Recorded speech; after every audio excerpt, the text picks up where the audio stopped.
Good morning.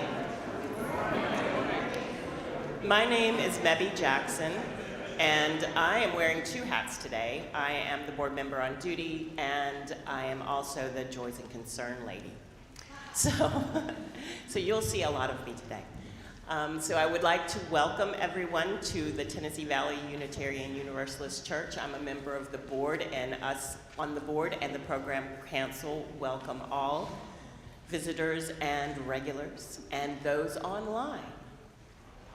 So if you are new to the church, there is a card in the seat pocket in front of you and hopefully a pen, and you can fill out the little visitor information form and drop it in one of the baskets on the choir rail as you leave the service this morning. And remember that we're always looking out for each other. So today we have just a few announcements. If you're new as well and you need to register or talk to somebody about childcare, there's a table in the hall. Miriam Davis was there this morning and checking in. I guided a new family there as well. So we are always welcoming new faces to our space. So we have just a few announcements before we begin. One, Betty Baumgartner wanted us to let you know that the personal beliefs and commitments meeting will be Wednesday at 6 to 7 in the Alandria Williams room. And then I will hand it off to Leslie.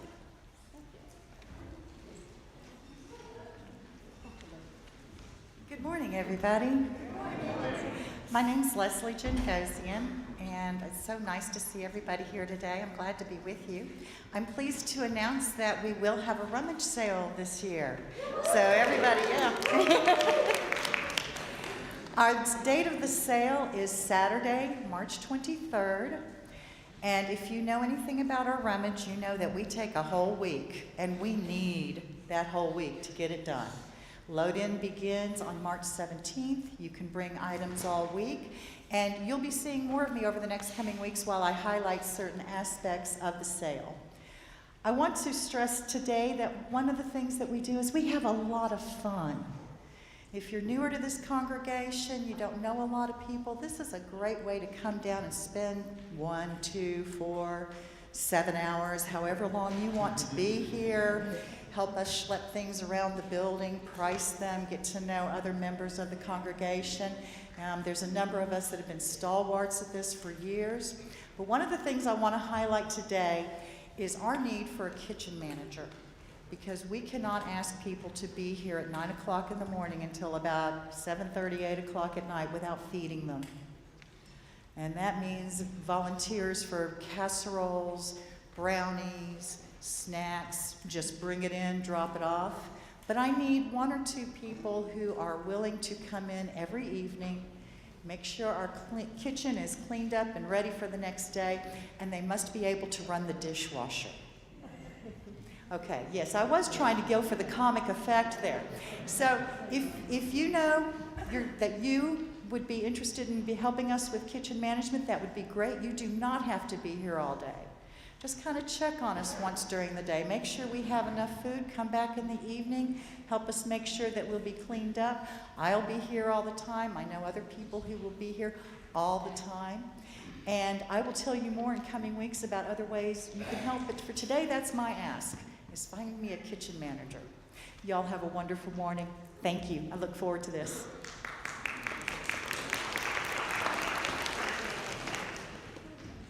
And now Betty Kidd has an announcement.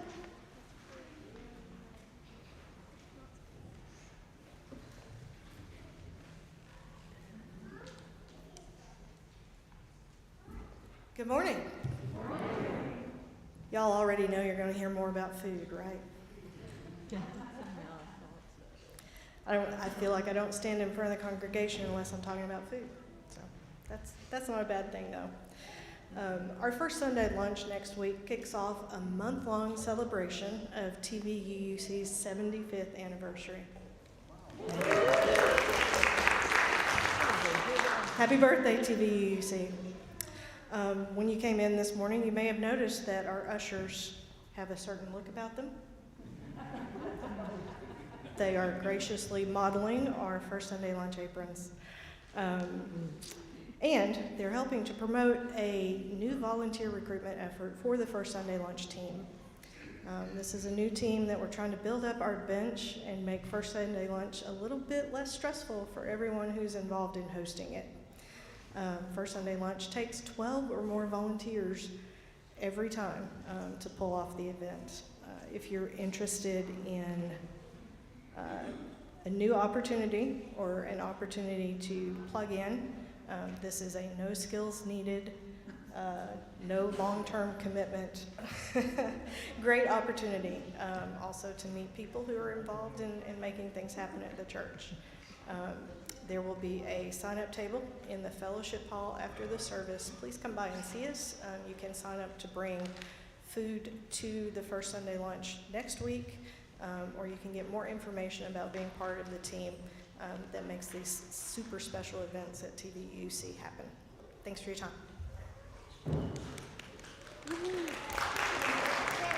Yay, 75 years.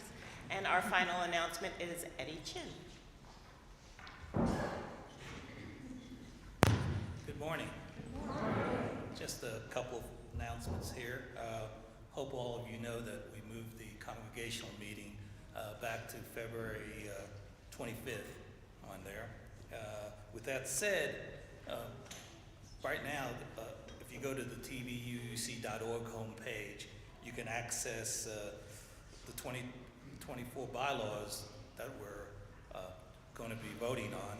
And also next to it, there'll be a comparison to the current bylaws. It's a markup. It may be a lot easier to understand what we're trying to do. And there's also other documents that are might be helpful in explaining everything. And then next Sunday, February 4th, from 2 to 3:30, we'll have a proposed bylaw change Q&A session. It'll be in person in the Lizzie Crozier-French room, and also will be available on Zoom. You should be able to pick up the link on the church calendar. And today, we'll have a table set up in the fellowship hall also to answer any questions. Thank you.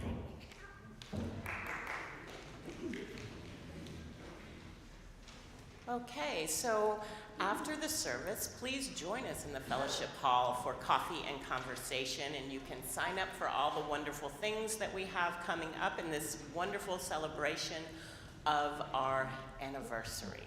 So now I invite you to please silence your cell phones as we enter into worship.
Beautiful.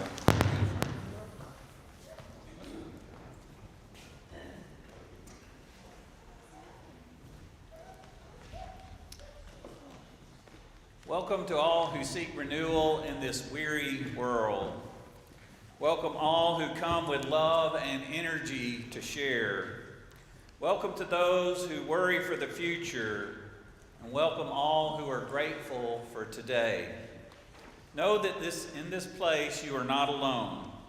In community we share our strength with one another, and we keep the flame of love burning bright. Know that in this place, responsibility is shared. Here, tradition holds us. Ancestors shine a light from the past. Here, the young lift their faces and beckon us onward. Come, let us worship together. I invite you to rise in body or spirit for our chalice lighting song.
Join together in our opening hymn 354 in the gray hymnal.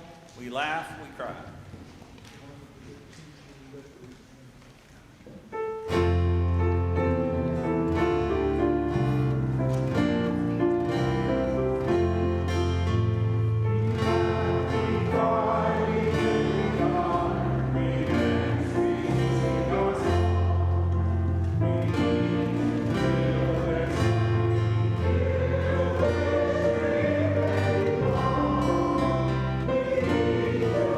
you.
Good morning. I do so love being gathered today here together. Those of us who are in this space together, those who are watching from another space in this building or your home. It is good to be together. Truly, we have found a place to be together. And I have a story to share this morning, which is adapted from a story written by Phyllis Root, and it is called Big Mama Makes the World. Now, when Big Mama made the world, she didn't mess around. There was water everywhere, and Big Mama knew what needed to be done all right. So she rolled up her sleeves and did it. Wasn't easy with that baby sitting on her hip, but she got started right away, and she said, light. And sure enough, there was light. And then Big Mama said, dark. And then there was as much dark as there was light. And Mama looked at that little baby of hers, smiling and cooing at the light and the dark. And Big Mama said, that's good. That's real good. And that was how the first day went. Now, on the second day, Big Mama looked around at the light and the dark and the water, and she said, you know, I can't tell which way is up and which way is down. I think we better have some sky. And so then there was some sky, like a big, soft blue baby's blanket over all that water. And Big Mama looked at that sky and she said, that's good. That's real good. And that's how the second day went. Well, then Big Mama looked around at the sky and the water and the light and the dark, and she said, this is all real good, but, you know, I can't tell what time it is. How am I supposed to know when it's morning, or when it's evening, or when it's time to put this baby down for a nap? And so she said, son, you take care of this daytime business for me, and Moon, you take care of the night. And Big Mama created some stars, too, in case the moon needed a rest every now and then. And she looked at the stars and the moon and the sun, and what did she say? That's good. That's real good. And that's how, which day are we on? The third day went. You're going to help me remember. Well, the next day came around, and Big Mama looked around, and she said, this is all real good, but you know, I need a place to put my foot down, because we all know sometimes you need to put your foot down somewhere, right? So she said, Earth, get over here. And it did. But Big Mama wasn't done yet. She said, you know, I think we need some trees, some big shade trees to rest under and hang up a hammock under. And we need some fruit to munch on. We need some plants of all kinds. And there they were. And Big Mama looked around and saw that baby of hers sucking on a mango, and there were more plants and trees and good things to eat than the little baby could shake a stick at, which it could do now because there were all those trees. And Big Mama said, that's good. That's real good. And that's how the fourth day went.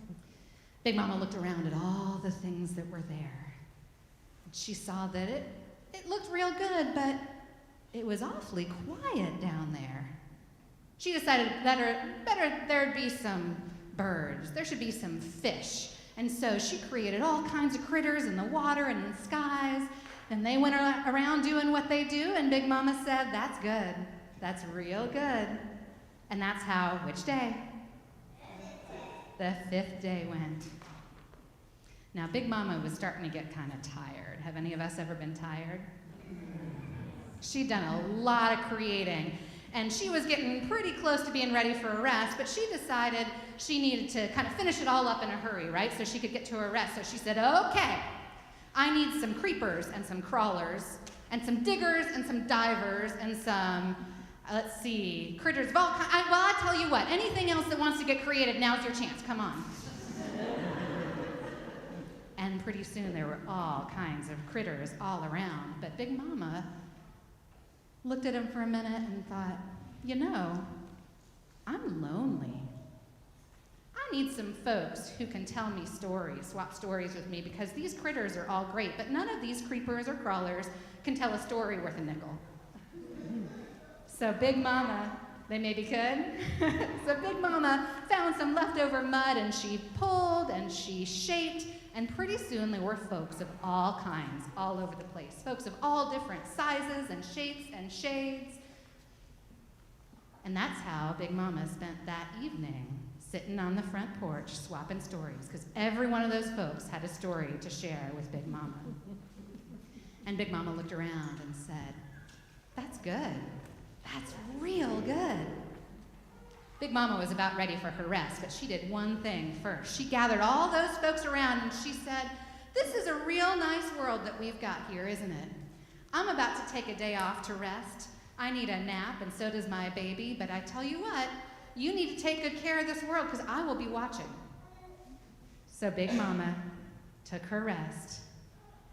But every now and then, when she was making some cookies or putting that baby of hers down to a nap, she'd look down and she'd say, "You better straighten up down there." And every now and then she'd look down at this little world that she had made with all the folks on it, and she'd say, "That's good. That's real good." And that is our story for this morning. Now, all of our learners and leaders who are heading to our RE spaces are going to head out as we sing the recessional.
First reading for the morning comes from Proverbs 8, and it's in this chapter that the image of God's wisdom as a woman comes through, Sophia. So divine wisdom is incarnated in the form of a woman. Listen as wisdom calls out. Hear as understanding raises her voice. On the hilltop along the road, she takes her stand at the crossroads. By the gates at the entrance to the town, on the road leading in, she cries out aloud. I call to you, to all of you, I raise my voice to all people. You simple people use good judgment. You foolish people show more understanding. Listen to me, for I have important things to tell you. Everything I say is right, for I speak the truth, and detest every kind of deception. My advice is wholesome. There is nothing devious or crooked in it. My words are plain to anyone with understanding, clear to those with knowledge. Choose my instruction rather than silver, and knowledge rather than pure gold. For wisdom is far more valuable than rubies. Nothing you desire can compare with it. The Lord formed me from the beginning. Before he created anything else, I was appointed in ages past, at the very first, before the earth began. I was born before the oceans were created, before the springs bubbled forth their waters, before the mountains were formed, before the hills I was born. Joyful are those who listen to me, watching for me daily at my gates, waiting for me outside my home. For whoever finds me finds life and receives favor from the Lord. But those who miss me injure themselves. All who hate me love death.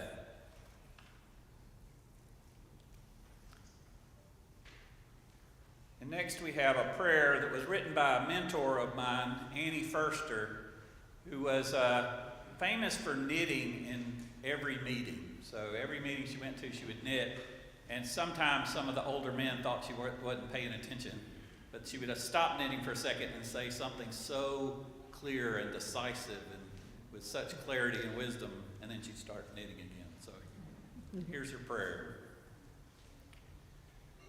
We speak to the God, the goddess, the spirit of life, the eternal.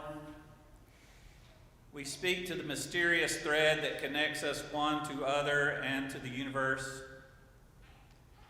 We speak to the deep wisdom at the center of our beings.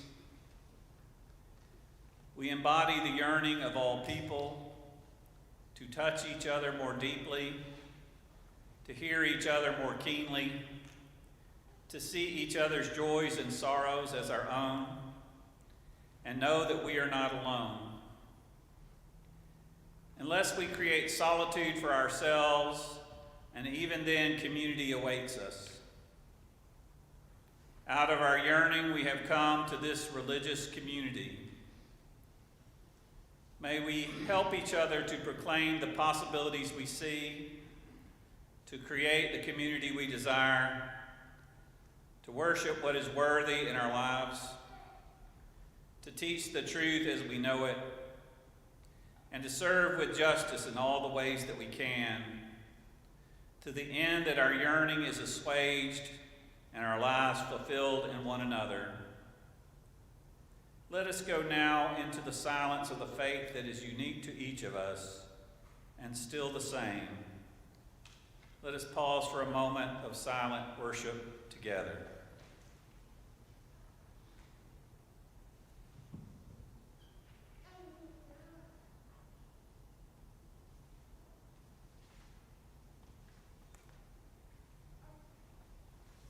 Amen. I see we've jumped over joys and concerns, so we're going to have that next.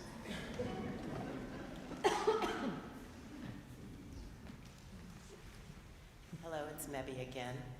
I'm here as a part of the spiritual care team. And the spiritual care team consists of Carolyn Rogers, David Massey, Doug Cox, John Coffey, John Montgomery, Mike Matvey, and Tina Becker. And we are all concerned constituents of this lovely congregation who gather together to be able to give care to the people in our congregation and greater friends of the church. We have some degrees in academia for counseling. Some of us have just taken UUA courses, but we all have a deep appreciation of the joys and concerns of all of you and a special way of deep listening. So if you have any concerns, you can call us on the spiritual care line. The number is printed in your order of service. It's on the website, and it's also printed every week in the newsletter. So if you need our help, we have that line manned or womaned every day during the day and early evenings, and we respond promptly to text messages as well. So if you have a concern of your own or a joy to share, please let us know, because we don't always know what's going on. Sometimes we need a little hint and a nudge. You also can get in touch with us if you need a ride to a medical appointment or a hospital journey. And if you know of a concern of somebody in the congregation or greater community that they feel that you can share with us, please do so. And also, you can just call if you need a little bit of cheering up. Like in the last week or so, you could have said, please, I'm stir crazy. Tell me a funny story. So with this, we also have a caring table in the fellowship hall. So after the service, please feel free to walk by and sign a card for a joy or a concern that we share today or we have shared previously. So now is the time when I get to share these joys and concerns. And we have a small concern today about Dick Trowbridge. He fell on the ice over the last week and broke his wrist. So please send Dick some love and grace for the healing of his wrist. and the rest are joys. So lovely. Our beautiful and amazing Elnora Williams will be celebrating her 79th birthday this Thursday, February 1st. We send love and blessings to this wonderful member of our congregation. Thank you, Elnora, so very much for your service throughout the years. May this new trip around the sun bring you such happiness. And today also marks the 8th anniversary of Mark Mahundro and his liver transplant. So he is today visiting the Holston Valley UU Church up in the Tri-Cities area. And so he's not here to celebrate this with us, but we send him our warmest wishes for his continued health and happiness and the mending of that leg. And our final joy today is Hope Ely has found out earlier this month that she is cancer-free after her last round of chemotherapy. So we celebrate this wonderful news with her and her husband, Ben, and their girls, Amelia and Hazel. So thank you for letting me share these with you today, and let's sing a song to bring about all of these joys and concerns, both spoken and unspoken. Thank you.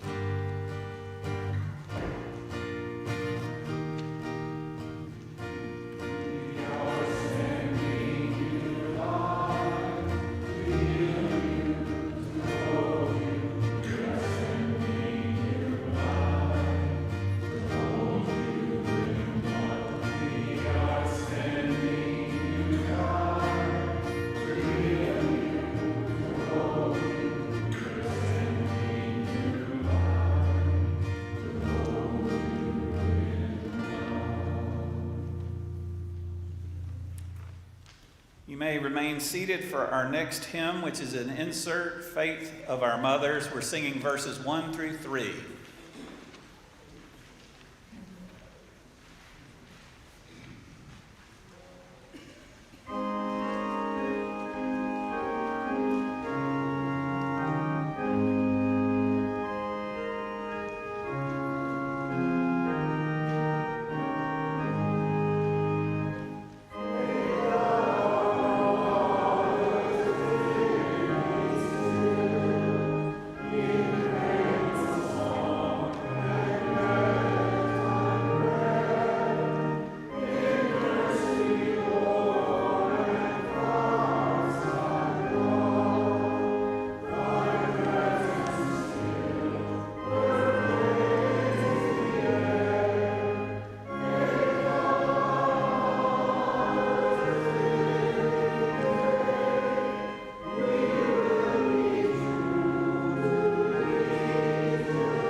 Good morning.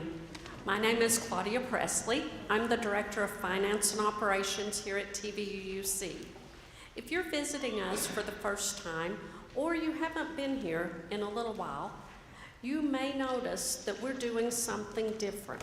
We are not passing an offering basket or a collection plate. What we are doing is we have some baskets at the end of the choir railing.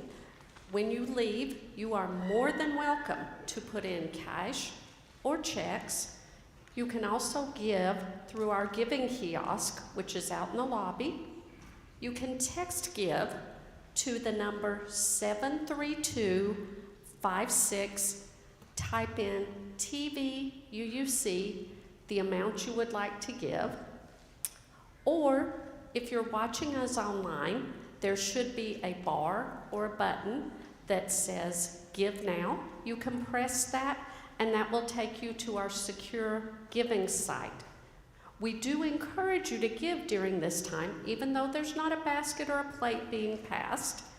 We will have some music that David will be playing, but first, before we do that, let me tell you what our Share the Plate organization for today is. And once again, if you're new, what Share the Plate is, once a month, let me say that differently.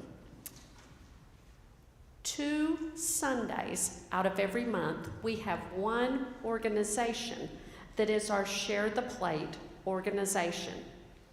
This month, it is an organization called the Mountain Access Brigade. Everything that you give today will be split between the Mountain Access Brigade and the General Operating Fund of TVUUC.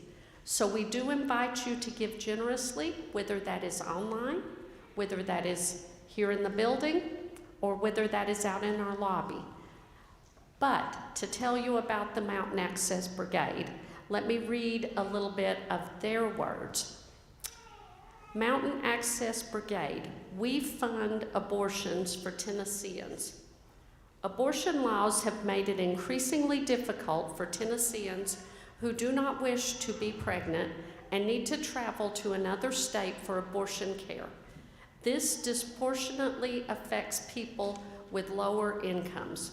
We can help by funding the abortion procedure and providing support with confidentiality and no judgment. We provide funding, information, and doula support for Tennessee residents seeking abortion care. We are here to provide non-judgmental support and empower your autonomy with security and privacy. Please text or call our confidential encrypted support line to leave a message, and a trained doula will get back to you within 24 hours, all with compassion and without judgment. The Mountain Access Brigade is an all-volunteer group of abortion doulas based in Tennessee who are passionate about helping others receive care. A doula is a non-medical professional trained to provide support for people during a major medical experience, including assisting them through miscarriage or abortion. Originally founded in 2016 as the Knoxville Abortion Doula Collective, we transformed in 2020 into Mountain Access Brigade to better serve the increasing need for financial support across the state. We use our secure support line to help clients navigate difficult decision-making appointments, logistics, and other difficulties. So please, give to this organization and help us change our community. Thank you.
There's an old story about a psychologist who at the end of the session announced to her patient, she said, "I've got good news. After 15 years of therapy, you are completely cured of your delusions of grandeur."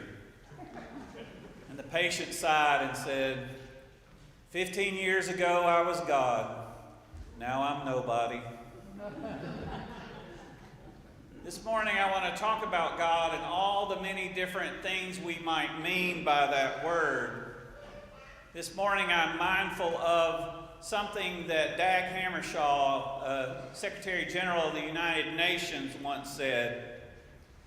He wrote, "God does not die on the day when we cease to believe in a personal deity, but we die on the day when our lives cease to be illumined by the steady radiance renewed daily of a wonder, the source of which is beyond all reason."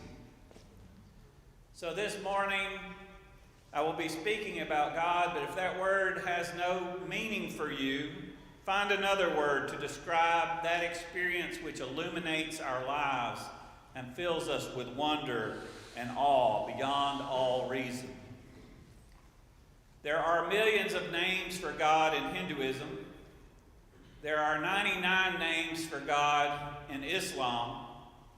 In the Hebrew scriptures, there are many different names: Yahweh, Adonai, Elohim, and El Shaddai, and more. Of course, it seems like the word we hear the most is Yahweh, but the mystics tell us that the words are like doors, many different doors that take us into the same room.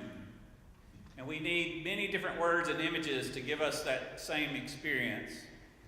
But if you read the Hebrew scriptures, more often than not, you hear the word Yahweh. Yahweh gets the most publicity, which led one rabbinic scholar to say, the problem with Yahweh is he thinks he's God.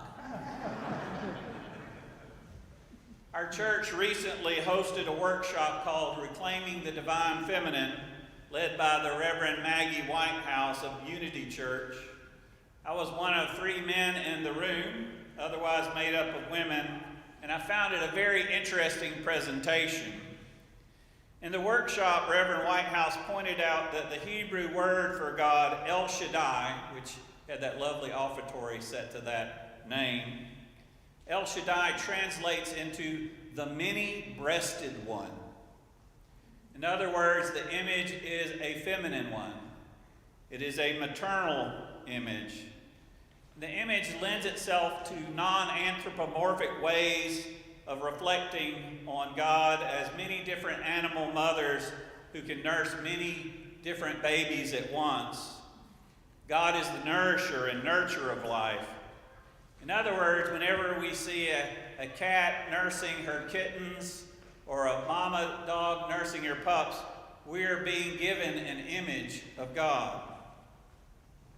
In my office, I have statues of many different Hindu goddesses, and these images often have many arms, many hands, many ears, many eyes, but perhaps it's a symptom of the pervasiveness of patriarchy that I've yet to come across an image of a goddess with many breasts.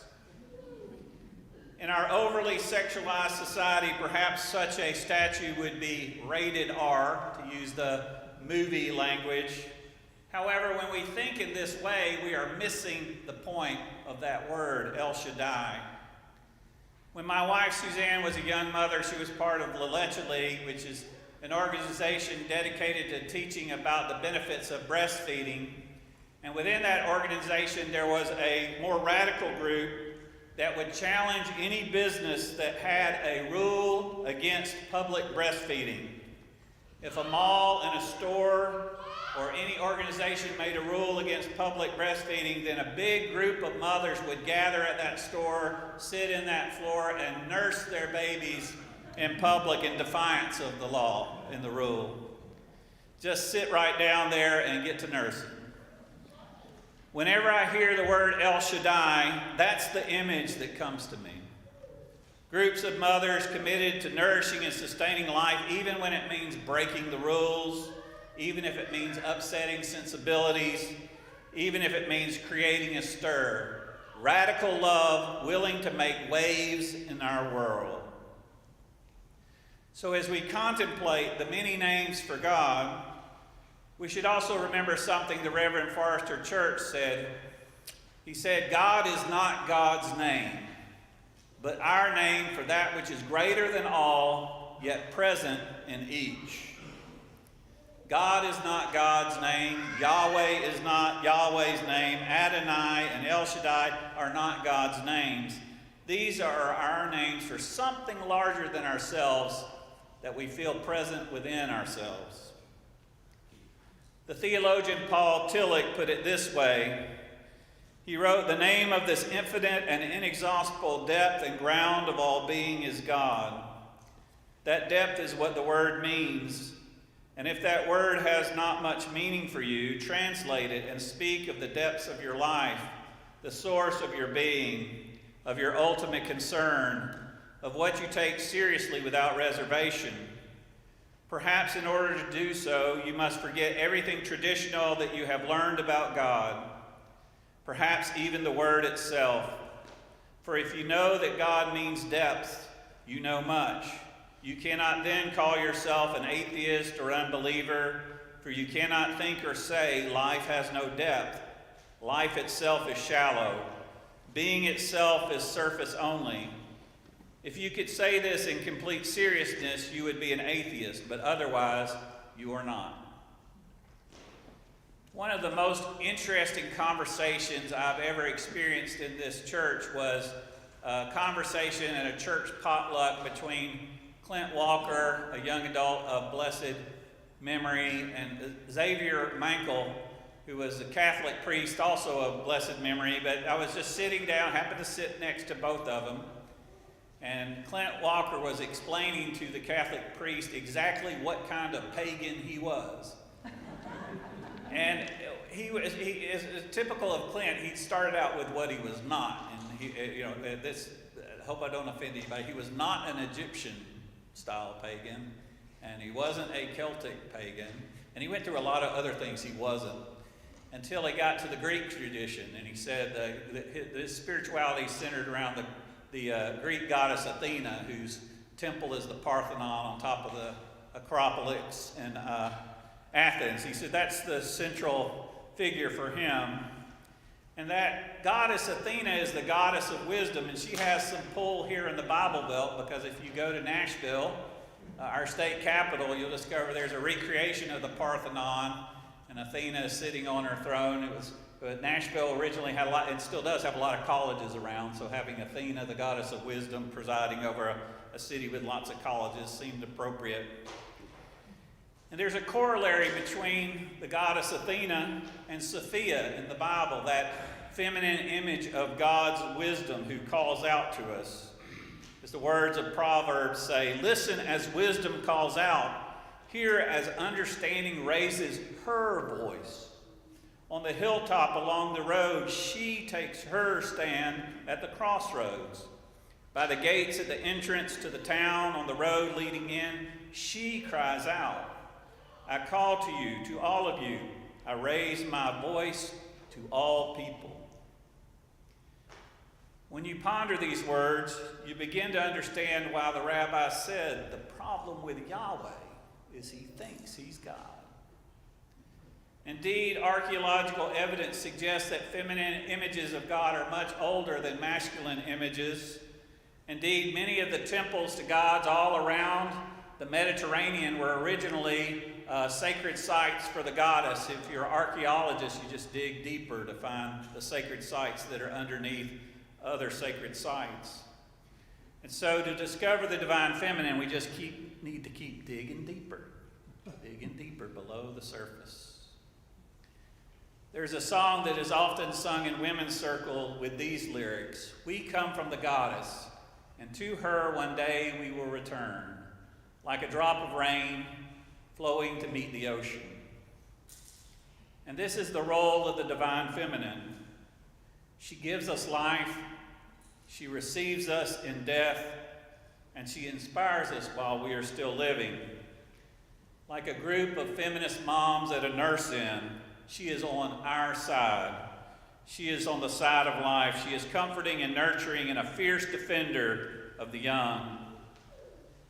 More often than not, these are generalizations, but more often than not, patriarchal images of God sow division, separating one tribe from another, the saved from the unsaved, the sheep and the goats, friends from enemies.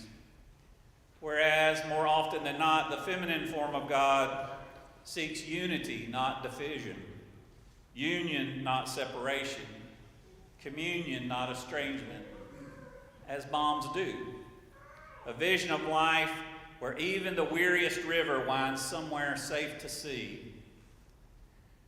Now, not everyone is comfortable with that word, God, but perhaps all of us can align with that vision of justice, equity, and inclusion. There's a reason that the patriarchy doesn't like those three words: justice, equity, and inclusion. There's a reason that the predominantly male Supreme Court and our state governments and public universities want us to erase those words from our public life.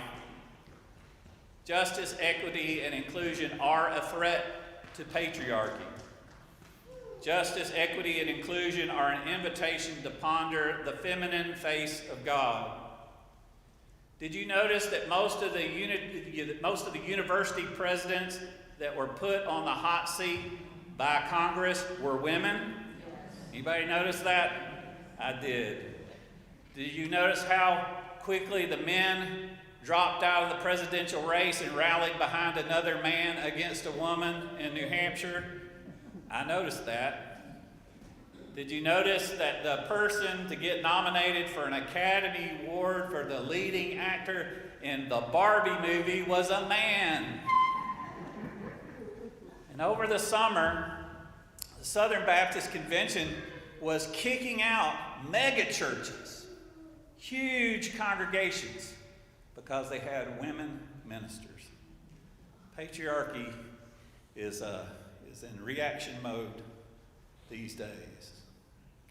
Now in India, when there's a festival to a goddess, there's a tradition of picking the youngest girl or one of the young girls in the village who will serve as that goddess for that festival. And for the whole festival, the whole village treats that young girl with the respect that a goddess deserves. And after the festival, they sort of release her from that role, and she becomes a young girl again.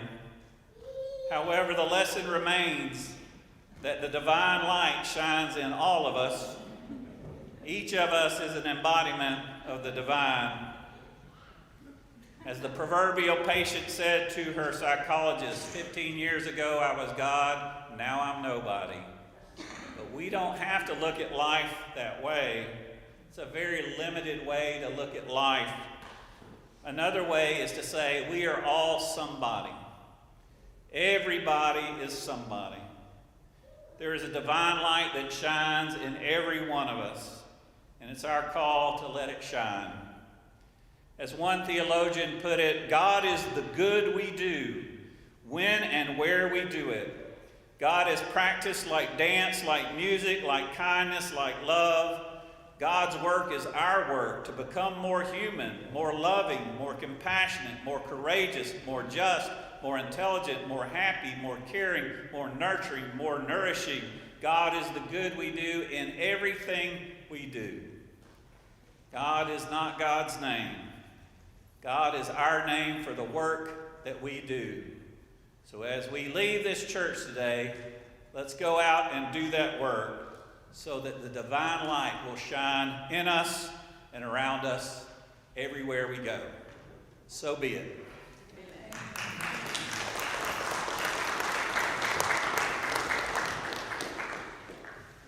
Our last hymn is Rise and Body Your Spirit, the Motherhood of God, which is an old Universalist hymn. It goes back to the 19th century.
Prophetic Church, the world awaits your liberating ministry. Go forward in the power of love. Proclaim the truth that makes us free.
Slow but sure. How you been?